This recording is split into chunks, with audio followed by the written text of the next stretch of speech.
Баршаңызға сәлем, менің каналыма қош келдіңіздер. Денсаулығыңызға керекті ең жақсы дәрілер. Ұзақ өмір сүру үшін ең жақсы дәрі үнемі күліп жүру.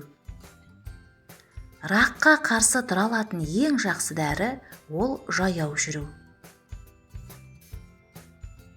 Теріңіздің ажарлы болуы үшін ең керекті дәрі ұйқыңыздың қанық болуы. Кешкі сағат 10 мен 11-дің арасында ұйықтап қалу. Таңертең ерте тұру.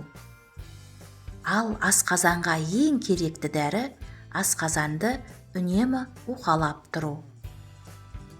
Ал өкпеге керекті ең жақсы дәрі ол кең тыныс алу, немесе өрге қарай жаяу жүру. Ал денсаулыққа ең пайдалы, ең жақсы дәрі ол су ішу. Үнемі су ішіп жүріңіз.